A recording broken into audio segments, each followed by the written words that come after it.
mga minamahal. Hindi kami dumaan sa mga Bible school, mga minamahal ko. Sino naghubog sa amin, mga minamahal?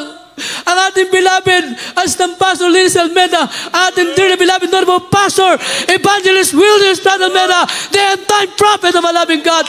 Sila nagturo ng tagal para sa amin, mga minamahal.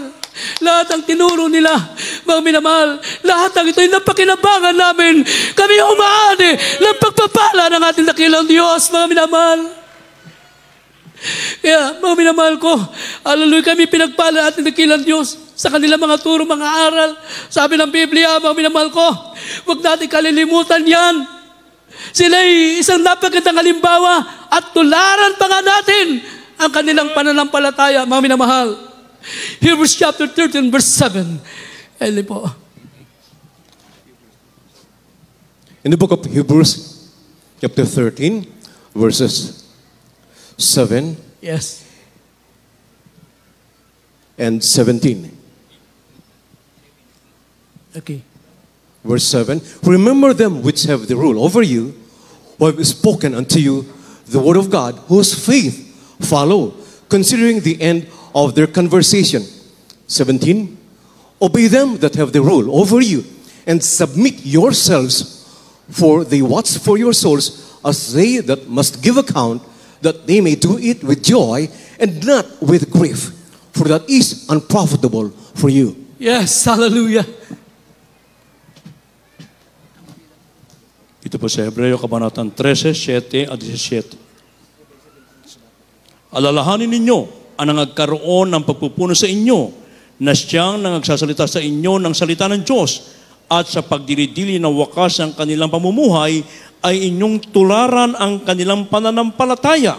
Dito po sa 17, magsitalima kayo sa namiminuno sa inyo at kayo pasakop sa kanila sapagkat pawang nangagpupuyat dahil sa inyong mga kaluluwa na parang sila ang mga susulit upang ito'y gawin nilang may kagalakan at huwag may hapis sapagkat sa ganito'y di ninyo mapapakinabangan. Amen.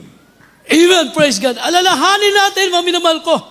Sila po ang nagpupuno, mga minamahal ko. Hallelujah. Ng pagkukulang natin. Hallelujah. Praise God. Sa kanilang mga aral, mga turo, mga minamahal, kanilang panalangin, mga minamahal ko. Praise God. Tulog pa tayo, mga minamahal ko. Pero sila, mga minamahal ko, nananalangin na para sa atin, mga minamahal. Everybody, praise the Lord. At yan ang tinuro ng ating minamahal, ginagawa ating mga pastor, ating beloved pastor, mga minamahal. Sa amin, mga minamahal ko.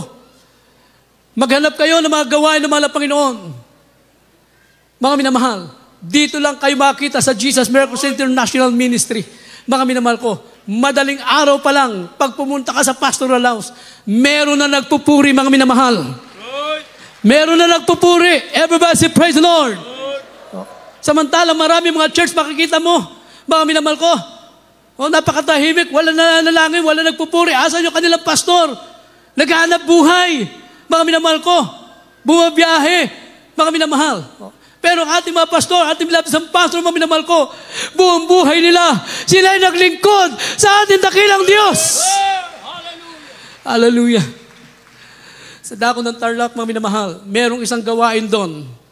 Mga minamahal, pag umaga, anong ginagawa ng kanilang pastor? Mga minamahal ko, pagising sa umaga, inahanda na ang mga panindang itlog, mga minamahal ko. At ako'y inaalok din, mga minamahal ko. Sabi ko sa kanya, ang aming malapastor, hindi po nagtinda ng itlog.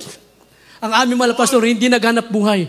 Ang aming malapastor, nag-ayuno na nalangin. Sa gitna ng maraming pagsubok, kahirapan, hindi umatras.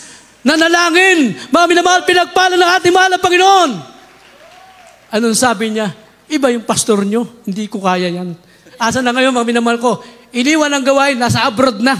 Nag-abroad na, mga minamahal ko. Yung kanilang membro, mga minamahal ko, kaharap lang ng church natin doon. Mga minamahal ko, ngayon nakalipat na kasi tayo ngayon sa bago. Yung dati natin lumang church, mga minamahal ko. Gagawain sila, mga minamahal ko, wala pa ata sa 30, mga minamahal ko. Pero kanilang pastor, for 30 years, 40 years, nagpapastor, mga minamahal ko. Sabi niya, hindi niya daw, aminado siya, hindi niya kaya yung ginagawa ng ating mahal na pastor, mga minamahal. Kaya ngayon, iniwan na kanilang membro. nasa abroad na, mga minamahal ko. Pero tayo nakita natin, pinagpala tayo ng ating dakilang Diyos. Mga minamahal, sila'y nagpagal para sa ating kaligtasan. Sabi ng Biblia, sila nagpupuno ng pagkukulang natin, mga minamahal. Ipinapanalangin tayo. Kaya pala minsan pagising mo sa umaga, nakalimutan mo manalangin. Nakarating ka na sa trabaho mo, mga minamahal ko, pinag-ingatan ka na malapay noon.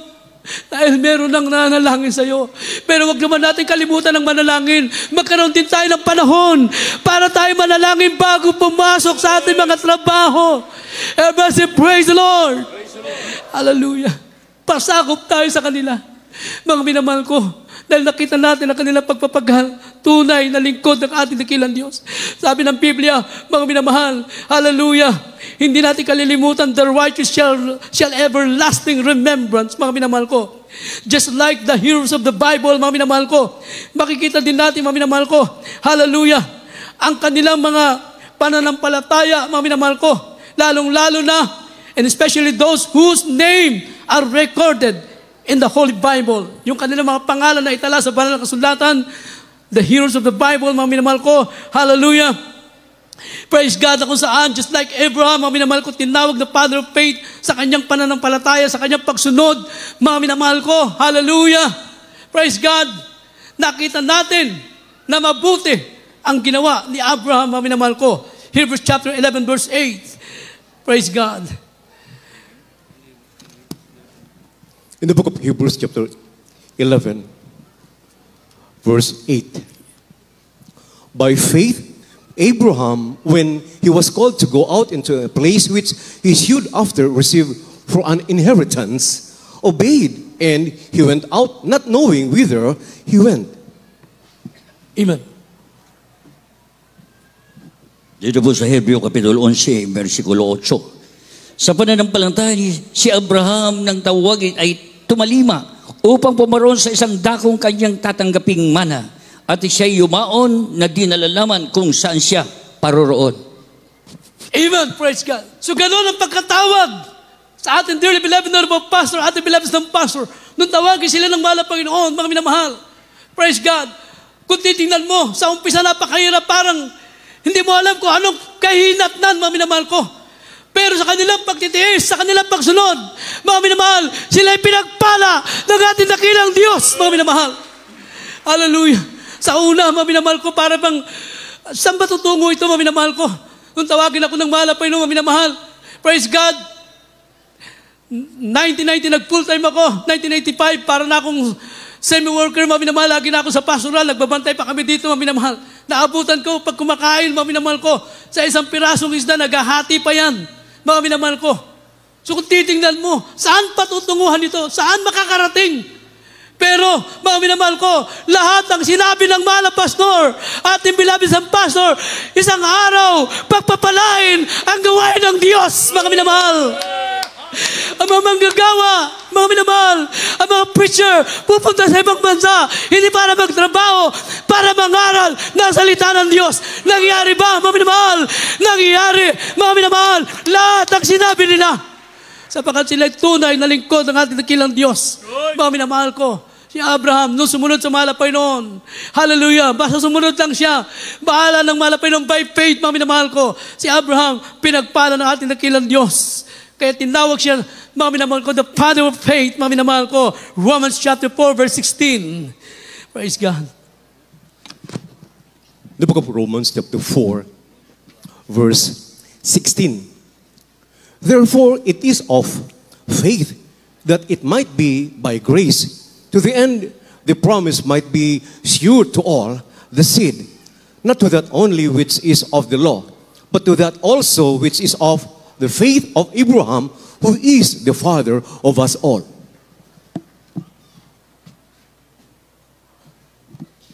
Dito po sa Roma, Kabanatang 4, talatang 16. Dahil dito'y sa pananampalataya, upang maging ayon sa biyaya, upang ang pangako ay lumagi sa lahat ng binhi, hindi lamang sa nasa kautusan, kundi pati naman na nasa pananampalataya ni Abraham, na ama nating lahat. Amen. Amen. Praise God. Hallelujah. Purihin ang ating dakilang Diyos. At nakita po natin yan sa ating Beloved parents in the Lord, mga minamahal, ang kanilang tunay na pananampalataya pagsunod sa kalooban ng Diyos, mga minamahal ko, just like Abraham, mga minamahal, hallelujah, nakarecord lahat yan, mga minamahal ko.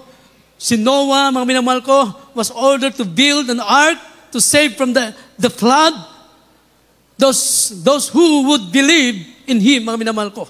Inutusan siya ng malapay noon para gawin, iligtas ang mga maniniwala sa kanya. During the time na siya nangaral, tinatawanan siya. Ngunit nangyari lahat na sinabi ng malapay noon, pinagawa siya ng ark upang iligtas ang maniniwala sa kanya. At nangyari, naligtas ang mga naniwala sa kanya. Mga minamahal ko, halos pamilya na lang ang naligtas sa time na yon, mga minamahal ko. Hebrews chapter 11 verse 7. Kindly po, praise God. The book of Hebrews chapter 11 verse 7.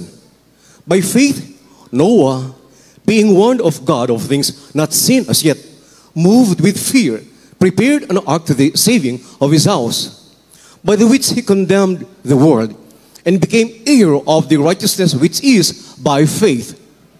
Yes. Hebreo Kapitulo 11, versikulo 7. Sa pananampalataya si Noah, nang paunawaan ng Diyos tungkol sa mga bagay na hindi pa nakikita, dala ng banal na takot, ay naghanda ng isang daong sa ikaliligtas ng kanyang sambayan. At sa pamagitan nito ay hinatulan niya ang sanlibutan at naging tagapagmana ng katwiran ng ayon sa pananampalataya. Amen, praise God. So ilan lamang ito, mga minamahal ko, na makikita natin na hindi po nagbabago, inaalala, pinag-uusapan ang kanilang pananampalataya, ang kanilang mga gawa, mga minamahal ko. Praise God. Just like Prophet Moses, how the Red Sea was divided, mga minamahal ko. Praise God. Hebrews chapter 11 verse 29. The book of Hebrews chapter 11 verse 29. By faith, they passed through the Red Sea as by dry land, which the Egyptians, assaying to do, were drowned. Ito po sa Hebreo, kabanatang 11, talatang 29. Sa pananampalataya ay nagsipagdaan sila sa gitna ng dagat na mapula, na gaya ng isang lupang tuyo, na nang subuking gawin ito ng mga taga-Ehipto ay pawang nangalunod. Amen. Amen, praise God. Sabi ng ating mga pastor, hindi ka manlulupay-pay. Hindi ka manghihina, mga minamahal ko. Alalahanin mo lang ang mga taong matuwid sa Biblia, ang mga taong nagpagal para sa ating kaligtasan, yung kanilang mabubuting gawa. Alalahanin natin ito, yung kanilang mga aral. Everybody say, praise the Lord. O, imbis na pag-usapan natin yung mga bagay na walang kakwenta-kwenta, mga minamahal ko. O, huwag tayo magbase sa Facebook, mga minamahal ko, diyan po, mga minamahal ko, huwag tayo masyadong dyan, mga minamahal ko. Based on the Bible, ito po, mga minamahal, makikita natin lahat, mga minamahal ko, ang magpapalakas ng ating pananampalataya, mga minamahal ko. Hallelujah. Sabi ng Biblia, so maraming bagay. Hallelujah. Kung paano, ibinigay kay Moses ang 10 Commandments, marami pa, mga minamahal ko, napakagandang mga kwento at mga nangyayari sa Biblia na ito po'y magpapalakas ng ating pananampalataya. Palakpakan natin ang mahal na Panginoon. There are many recorded, mga minamahal ko, na ito'y nasulat from Old Testament to New Testament. The life of the 12 apostles, mga minamahal, ang mga buhay ng mga apostol, ang dami mga himala, mga minamahal ko na nangyari sa panahon na yon, mga minamahal. Kung pag-uusapan natin, alalahanin natin, kulang ang araw na ito, mga minamahal. Everybody say, praise the Lord. Yung mga patutuo lang ng ating mga pastor, ating beloved isang pastor, yung kabutihan ng Diyos sa ating gawain, napakarami. Mga minamahal ko, ito po yung mga bagay na isipin natin at alalahanin, mga minamahal ko. Praise God. And above all, the earthly ministry of our loving God, there is Jesus. Mga minamahal ko, na ito'y wag natin kalilimutan. Praise God. Kung paano, mga minamahal ko, ang ating mahal na Panginoon Jesus, nung siya po'y nagkatawang tao, ang kanyang ministry, ginampanan niya, mga minamahal ko. For our loving God, there is Jesus. He loves, was talked about and said He would lose it, mga minamahal ko. Praise God. Hallelujah. Nasabi rito, mga minamahal ko, hindi na ito mawawala, mga minamahal ko. Yung mga aral na ito, mga minamahal ko, na kung paano ipinakita ng mahal na Panginoon, praise God, God who remember His love, His covenant, His promise, mga minamahal ko, na kung paano yung kanyang covenant, yung kanyang pangako, mga minamahal ko, sa atin, mga minamahal ko, yung kanyang tipan, mga minamahal, yung pag-ibig ng Diyos, mga minamahal ko, alalahanin natin ito. Lahat ito, nasa banal na kasulatan. Palakpakan natin ang mahal na Panginoon. Sabi ng Biblia, paano tayo inibig ng Diyos? Romans chapter 5, verse 8. Praise God, hallelujah. The book of Romans chapter 5, verse 8. But God commendeth His love toward us, in that while we were yet sinners, Christ died for us. Mga taga-Roma, Kapitulo 5, versikulo 8. Datapat ipinagtatagubili ng Diyos ang kanyang pag-ibig sa atin. Nang tayo'y makasalanan pa, si Kristo ay namatay dahil sa atin. Amen. Purihin ang ating mahal na Panginoon. Praise God. Nung tayo'y makasalanan pa, siya ay nagkatawang tao, mga minamahal ko. At bilang pagkatawang tao, mga minamahal ko, siya ay namatay. But after 3 days, mga minamahal, siya ay nabuhay na maguli bilang Diyos, mga minamahal. Kailangan mangyari upang tayo matubos sa ating makasalanan. At ang sabi ng Hebrews chapter 5, verse 8 and 9, praise God, hallelujah. The book of Hebrews chapter 5, verse 8 and verse 9. Though he were a son, yet learned he obedience by the things which he suffered, and being made perfect, he became the author of eternal salvation unto all them that obey him. Yes, hallelujah. Ito po sa Hebreo, Kabanatang 5, talatang 8-9. Bagamat siya anak, gayon may natuton ng pagtalima sa pamagitan ng mga bagay na kanyang tiniis. At nang siya'y mapaging sakdal, ay siya ang gumawa ng walang hanggang kaligtasan ng lahat na nagsisitalima sa kanya. Amen. Amen, praise God. And being made is perfect, he became the author of eternal salvation, mga minamahal ko. Unto all them that obey him, mga minamahal ko.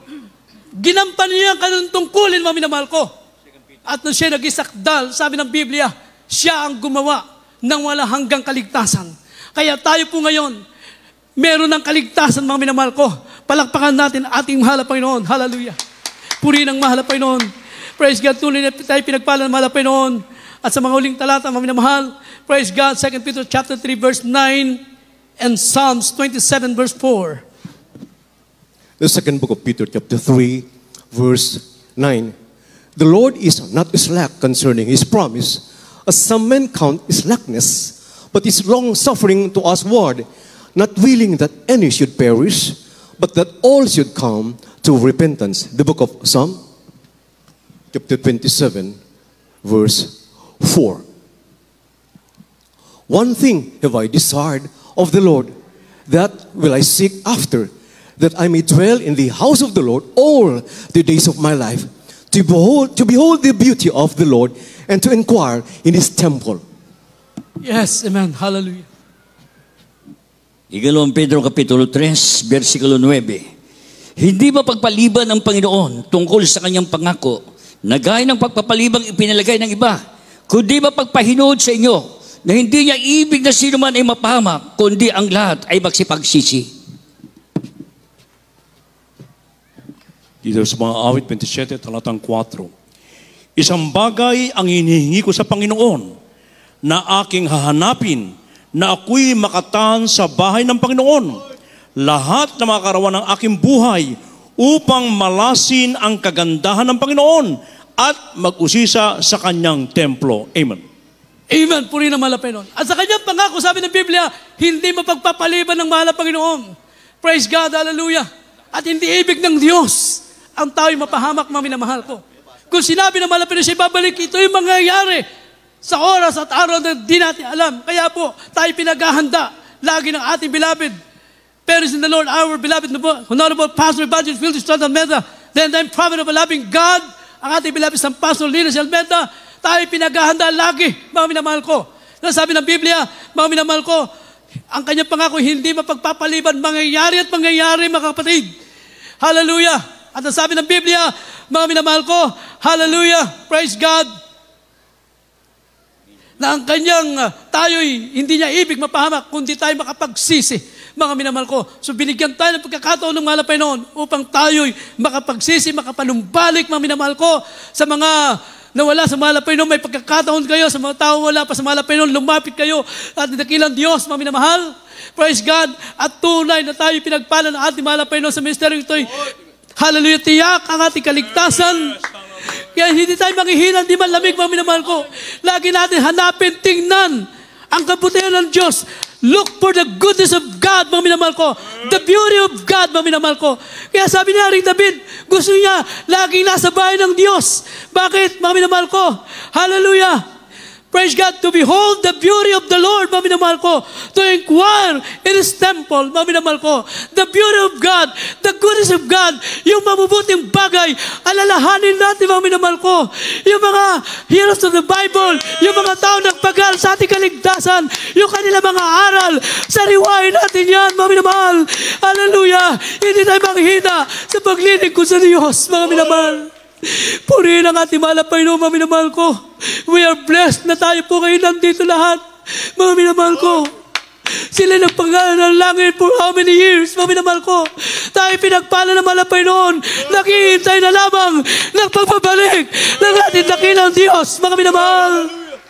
Purihin ang mahal na Panginoon habang tayo umawit, mga minamahal. Hindi natin malimutan ang mabuting gawa ng ating dakilang Diyos. Hindi natin malilimutan ang mabuting aral itinuro sa atin, mga minamahal ko. Pag minahal mo ang Diyos, mga minamahal, hallelujah, hallelujah, hindi mo pwedeng alala, hindi pwedeng kalimutan mo ang mga bagay na mabuting ginawa ng Diyos, mga minamahal.